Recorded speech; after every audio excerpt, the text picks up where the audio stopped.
बिस्मिल्लाहिर्रहमानिर्रहीम अस्सलाम वालेकुम। आप कुछ भी कहें, दुनिया इस वक्त तीसरी जंग अजीम या आलमी जंग जिसको हम कहते हैं उसकी तरफ बढ़ रही है। और सूरत हाल ये हो रही है कि यूक्रेन से शुरू होने वाली जंग अब खुदा न खास्ता तीसरी जंग अजीम में बदल सकती है। डेवलपमेंट्स कुछ ये हुई है कि इस वक्त जर्मनी ने यूक्रेन को हथियार फराहम करने का फैसला किया और उनको हथियार दिए। उसके बाद रशिया की जानिब से कहा गया है कि आपने रेड लाइन क्रॉस कर दी है और इस रेड लाइन को क्रॉस करके अब हम एक्शन आपके खिलाफ लेने जा रहे हैं। इस पर नेटो और यूएस के सीनियर ऑफिशियल्स ने वार्न कर दिया है कि पुतिन इस वक्त फिजिबिलिटी बना रहे हैं और इसके बाद गालिबन वो कोई न्यूक्लियर हमला कर सकते हैं जर्मनी पर, यूरोप पर। और इस सूरत हाल में जर्मनी और यूरोप अपनी खैर मनाए। लिहाजा पुतिन के मामले पर क्लियर एक बात समझ लें कि उस बंदे ने पहले जो किया उसने वो करके दिखाया। पहले भी जर्मनी और यूरोप ने कहा था कि हम ये कर देंगे वो कर देंगे, वो सारे चढ़ दौड़ने के लिए तैयार थे। उसने अपने न्यूक्लियर लगाकर बिल्कुल बॉर्डर के ऊपर लाकर डिप्लॉय कर दिए और कहा कि कोई एक आगे बढ़ा तो मैं उसके ऊपर हमला कर दूंगा, यानी एटमी हमला कर दूंगा। अब पुतिन जो काम करने जा रहे हैं, उन्होंने कहा कि अब आप हमारे सरप्राइज का इंतजार कीजिए। देखिए, दो चीजें होने जा रही है। इस वक्त पूरे का पूरा यूरोप सर्दी में मरने जा रहा है, यानी तारीख में कभी ऐसा नहीं हुआ। जो गैस की कीमतें वो आसमान पर पहुंचने वाली हैं और बल्कि ऑलरेडी पहुंच चुकी हैं 400 गुना ज्यादा। पाकिस्तान के अंदर तो मामला ये है कि हमारे यहाँ पर तो चीजें महंगी है, गैस नहीं, फलाना नहीं। ये शहबाज शरीफ जो हालिया कह रहे थे कि वो गैस नहीं मिल रही, तो मैंने उनको कहा तो वो तो दे रहे, हमें फलाना करे वो करे। असल में इन्होंने गैस मांगी थी कतर से, कतर ने आगे यूरोप को देने का फैसला किया। उधर प्रॉब्लम ये है कि वो वार्निंग जारी कर चुके हैं कि श्रीलंका जैसा हाल होने वाला है और सड़कों पर एहतजाज होगा, लोग छोड़ेंगे नहीं। और ऑलरेडी एहतजाज होना शुरू हो चुका है।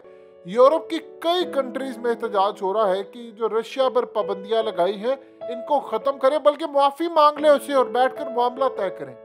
ये मामला यहाँ पर रुकने नहीं वाला। आगे जो सूरत हाल पैदा हुई है इसमें उन्होंने मेक श्योर किया है कि अब रूस जवाब देने जा रहा है। रूस ने कहा कि जर्मनी ने रेड लाइन क्रॉस कर दी है, अब हम इनको बताएंगे हमने मना किया था इनको कि हथियार नहीं देने। ये बाज नहीं आए, इसका मतलब है अगर आज हम यहाँ पर नहीं रुके तो पूरा यूरोप इनको हथियार देगा। दूसरी तरफ आप जरा देखिए कि इंटरनेशनल मीडिया में हेडलाइंस क्या चलती है।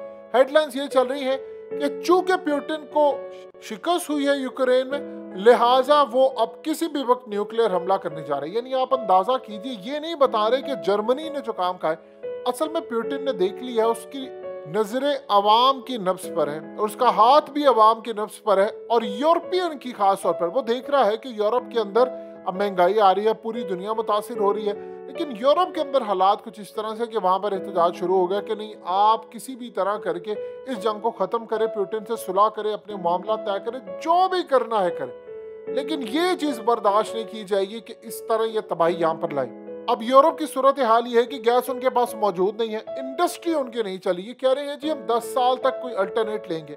ठीक है, आप 10 साल तक करें, उसमें सर्दियों में गैस नहीं होगी तो क्या लोग मर जाएंगे? आप अल्टरनेट की तरफ भी अगर जाते हैं इन केस, तो आप बताएं आपकी इंडस्ट्री कैसे चलेगी? तो यूरोप के अंदर जो क्राइसिस आ रहा है आप उसका अंदाजा नहीं लगा सकते कि थिंक टैंक्स कह चुके हैं कि यहाँ पर हालात इतने खराब होने जा रहे हैं कि श्रीलंकन मॉडल यहाँ पर आपको नजर आएगा और आवाम सड़कों पर आए। अभी तो कुछ आप देखिए कि दीगर शहरों में, ममालिक में, यूरोपियन में एहतजाज शुरू हो गया। रशियंस, बेलारूस और कई यूरोपियंस ने अपनी प्रॉपर्टीज और चीजें बेचना शुरू कर दी है।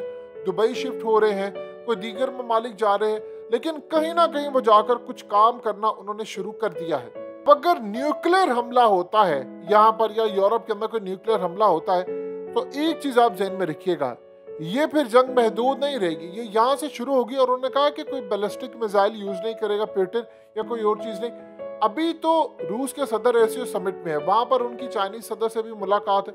यानी वो सारी चीजें, सारा मामला तय करके उसके बाद वो आगे जाकर देखेंगे कि मुझे फाइनल फैसला क्या करना है, मुझे यूरोप पर हमला करना है, क्या करना है, क्योंकि बास नहीं आ रहे। अब उन्होंने यूक्रेन के मामले पर यूक्रेन को हथियार देना शुरू किए। ऑलरेडी आप जानते हैं कि जितनी कंपनीज थी रशिया के अंदर, वो सारी की सारी, जो चाहे वो मैकडोनल्ड हो कुछ हो, उन्होंने सारे का सारा पलटा मार दिया है। उनकी करेंसी ऊपर चली गई है, उनकी कीमतें ऊपर चली हैं, पूरी दुनिया के अंदर इन पर पाबंदियां थी। उसके बाद अब यूरोप समेत अमेरिका, पूरी दुनिया की तबाही हो रही है। आप ये देखिए कि सारे ममालिक मिलकर रूस को शिकस्त नहीं दे सके। वो इलाके पर इलाके फतह करे, वो आराम सुकून से लगा हुआ है, वो यूरोप की बर्बादी देख रहा है।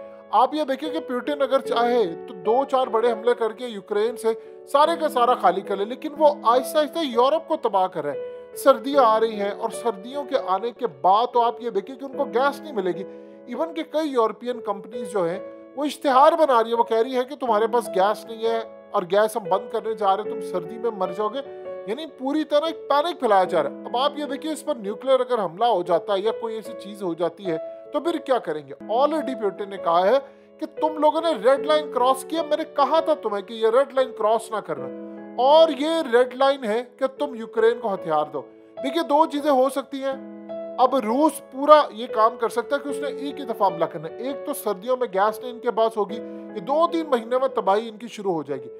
उसके अलावा ये साइबर हमले करेगा और उसके अलावा ये किसी तरह को न्यूक्लियर हमला भी कर सकता है। इससे पहले वो चाइना से मशवरा लेगा कि आया मुझे क्या करना है क्या नहीं करना है, क्योंकि न्यूक्लियर कोई भी हमला करना ये आसान नहीं होता। लेकिन अगर यहाँ पर पुतिन चुप रहा, याद रखिएगा, तो उसके बाद क्या सूरत हाल होगी, ये सारे पलट कर उस पर हमला करेंगे। ये उसको दीवार से लगाने की कोशिश करेंगे कि ठीक है, इसने तो कोई रिएक्शन नहीं दिया, कोई जवाब नहीं दिया। और देखिए, चाइना ने हालिया ताइवान का जो दौरा था जिस पर अमेरिकी हाउस ऑफ स्पीकर गई, तो उसके बाद चाइना बड़ा मोहताज हो गया कि इन्होंने पूरी तरह यहाँ पर आकर नेक्स्ट टाइम हमला करना है, लिहाजा हमें तैयार रहना है। यही सूरत हाल इन्होंने यूक्रेन के मामले पर की है।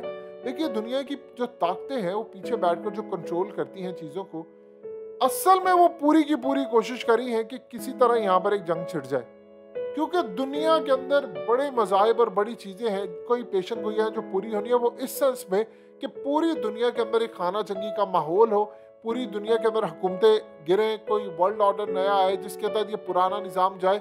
देखिए, खुराक का इस वक्त बहरान पैदा हो रहा है पूरी दुनिया के अंदर, मौसम की तब्दीली हो रही है। आप अगर किताबुल फित्न पढ़ेंगे तो आपको अंदाजा होगा ये सारी पेशन गोइयाँ वहाँ पर मेंशन थी, जो आहिस्ता आहिस्ता एक एक करके यहाँ पर अब पूरी होना शुरू हो गई है। लिहाजा याद रखिएगा, जो सूरत हाल मुस्तकबिल का जो नक्शा पेश आ रहा है उसमें एक जगह पर कोई गलती हुई तो उसके बाद ये जंग छिड़ जाएगी। लिहाजा रशिया ने एससीओ समिट में जाने से पहले क्लियरली कहा है कि जर्मनी ने रेड लाइन क्रॉस कर दी है, अब हमारी टर्न है और हम अपनी टर्न पर जो बदला लेंगे यूरोप से, ये कुछ भी कर सकते हैं। क्योंकि पुतिन किसी से नहीं डरता। उसने कहा सोवियत यूनियन जो टूटा था मैंने उसको दोबारा रिस्टोर करना, और वो रिस्टोर किस तरह होगा, वो इसी तरह होगा, यूक्रेन को शामिल करेंगे। कई ममालिक जो टूट, इवन के आप देख ले सेंट्रल एशियन कंट्रीज, वहां पर रूस का आज असर व रसूख है। तो पूरी दुनिया तबाह हो रही है। आप बताइए रूस को क्या फर्क पड़ा, तेल उनका बिक रहा है, हालात उनके बिल्कुल पहले से बेहतर हो गए हैं, सारा का सारा उन्हें टेक ओवर कर लिया। और पूरी दुनिया मोहताज किसकी है इस वक्त, या तो वो सऊदी अरब के मोहताज है तेल पर, और या वो रूस की मोहताज है। और रूस इस वक्त कोशिश ये कर रहा है कि किसी तरह चाइना के साथ मिलकर अमेरिकी डॉलर का भी जनाजा निकाला जाए।